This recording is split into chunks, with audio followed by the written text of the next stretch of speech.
الحمد لله نحمده ونستعينه ونستغفره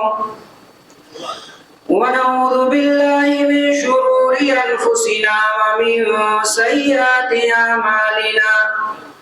من يهده الله فلا مضل له ومن يضلله فلا هادي له وأشهد أن لا إله إلا الله وأشهد أن محمدا عبده ورسوله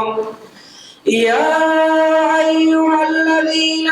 آمنوا اتقوا الله حق تقاته ولا تموتن إلا وأنتم مسلمون يا أيها الناس اتقوا ربكم الذي خلقكم من نفس واحدة وخلق منها زوجها وبث منهما رجالا كثيرا ونساء واتقوا الله الذي تساءلون به والأرحام إن الله كان عليكم رقيبا يا أيها الذين آمنوا اتقوا الله وقولوا قولا سديدا يصلح لكم أعمالكم ويغفر لكم ذنوبكم ومن يطع الله ورسوله فقد فاز فوزا عظيما أما بعد فإن خير الحديث كتاب الله وخير الهدي هدى محمد صلى الله عليه وسلم وشر الأمور محدثاتها وكل محدثة بدعة وكل بدعة ضلالة وفي رواية كل ضلالة في النار فأعوذ بالله السميع العليم من الشيطان الرجيم بسم الله الرحمن الرحيم ومن يشاقق الرسول من بعد ما تبين له الهدى ويتبع غير سبيل المؤمنين نوله ما تولى ونصله جهنم وساءت مصيرا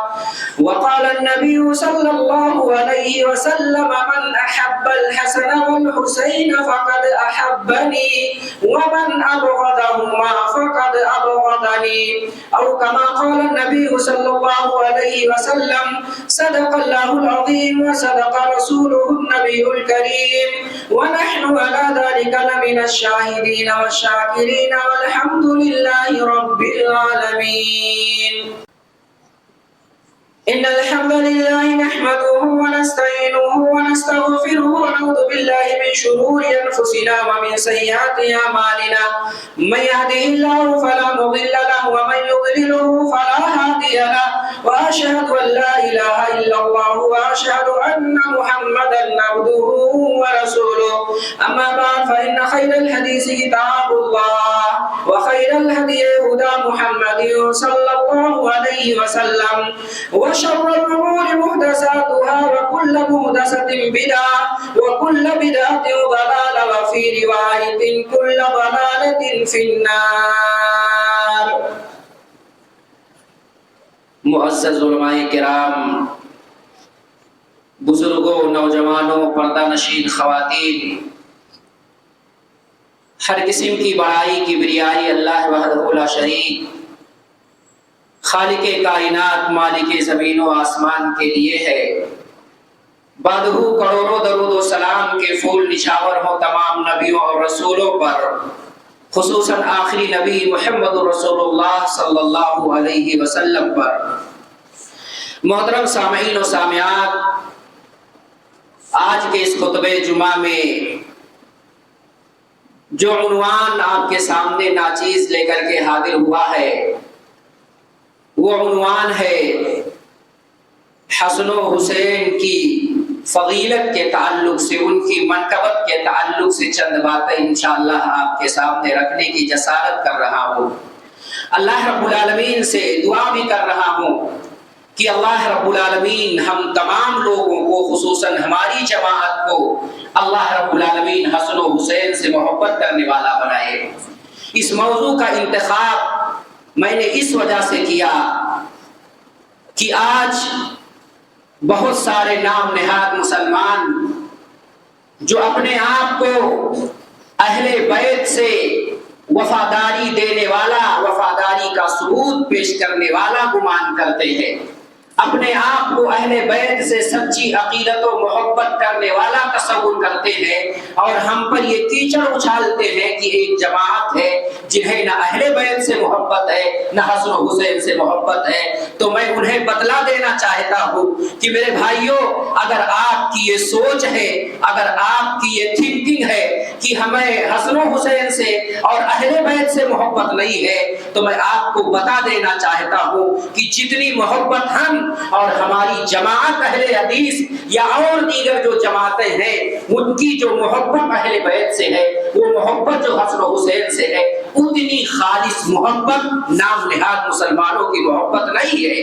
محبت کا یہ مطلب نہیں ہوتا ہے کہ روڈوں پہ آ کر کے خرافات پھیلائے، یہ مطلب نہیں ہوتا ہے محبت کا کہ اے سال کے اندر ایک دن ان کے نام پہ دیگر چیزیں کر لے اور محبت کا ہم دم بھرنے لگے کہ ہم ہی سب سے زیادہ حسن و حسین سے محبت کرنے والے ہیں۔ میرے بھائیوں، یہ محبت نہیں ہے۔ محبت کا معیار قرآن ہے، محبت کا معیار حدیث ہے، صحابہ کرام ہمارے لیے معیار ہے۔ انہوں نے محبت کا مظاہرہ کس طرح سے کیا وہ میں آپ کے سامنے آج حدیث اور قرآن کی روشنی میں رکھنے کی کوشش کر رہا ہوں۔ قبل اس کے کہ میرے بھائیوں میں آپ کے سامنے حسن و حسین کی فضیلت اور منقبت میں وارد حدیثوں کا تذکرہ کروں، حدیثیں بیان کروں، اس سے پہلے میں صحابہ کے تعلق سے بھی چند اصولی باتیں آپ کے سامنے رکھ دینا مناسب سمجھتا ہوں۔ میرے بھائیوں، جناب محمد رسول اللہ صلی اللہ علیہ وسلم کو جب اللہ رب العالمین نے نبی بنایا، جناب محمد رسول اللہ صلی اللہ علیہ وسلم اپنے دور نبوت و رسالت میں وہ تمام پیغامات الہیہ کو امت محمدیہ تک پہنچا دیا جن کے پہنچانے کا مکلف اللہ رب العالمین نے آپ کو بنایا تھا۔ آپ صلی اللہ علیہ وسلم نے وہ تمام طریقے بتا دیے جو راستے آپ کو جنت کے راستے دکھلاتے ہیں، وہ طریقے بتلا دیے جو راستوں سے آپ نے بچنے کا حکم دیا، متنبہ کر دیا جو راستے آپ کو جہنم کی طرف لے کر کے جانے والے ہیں۔ اللہ کے رسول نے ان تمام چور دروازوں کو مسدود فرما دیا، تمام چور دروازوں کو بند کر دیا جہاں سے شرک کی ہوا داخل ہو سکتی تھی، بدعت کی ہوا داخل ہو سکتی تھی، خرافات اور بدعت کی ہوائیں جس سوراخ سے داخل ہو سکتی تھی، ان تمام سوراخ کو جناب محمد رسول اللہ صلی اللہ علیہ وسلم نے بند فرما دیا۔ جناب محمد رسول اللہ صلی اللہ علیہ وسلم کی وفات کے بعد جن صحابہ کو آج کچھ مسلمان ایسے بھی پائے جاتے ہیں جو صحابہ کو برا کہتے ہوئے نظر آتے ہیں، گالیاں دیتے ہوئے نظر آتے ہیں،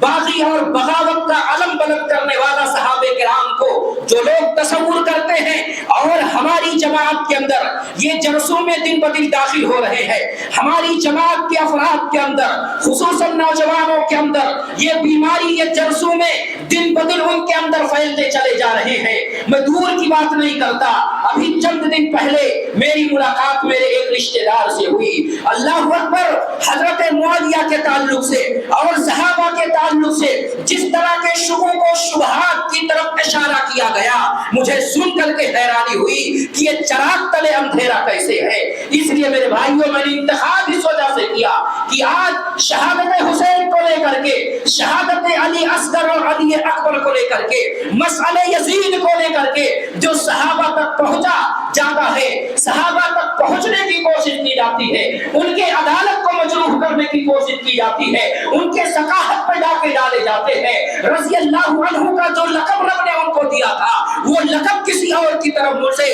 کرنے کی کوشش کرتے ہیں۔ میرے بھائیوں میں بتلا دینا چاہتا ہوں، صحابہ نبی صلی اللہ علیہ وسلم کی وفات کے بعد اگر کسی نے چمن اسلام کی آبیاری کی ہے، اسلام کے بغیچے کی حفاظت کی ہے تو کوئی اور جماعت نہیں، وہ جماعت صحابہ ہے۔ اللہ کے رسول صلی اللہ علیہ وسلم کی وفات کے بعد اگر کسی نے امت مسلمہ کی حفاظت کی ہے تو وہ جماعت صحابہ ہے۔ نبی صلی اللہ علیہ وسلم کی وفات کے بعد امت کو اگر کسی نے خرافات اور بدعات سے بچایا ہے، ضلالت و گمراہی کے دلدل سے نکالا ہے تو وہ جماعت صحابہ ہے۔ جنت کا راستہ اگر کسی نے دکھایا ہے تو وہ جماعت صحابہ ہے۔ جہنم کے راستے سے اگر بچایا ہے تو وہ جماعت صحابہ ہے۔ نبی کے وفات کے بعد امت مسلمہ کی کس جگہ پہ تھی، کس حالت، کیا حالت تھی امت مسلمہ کی؟ نبی صلی اللہ علیہ وسلم کی وفات ہو جاتی ہے۔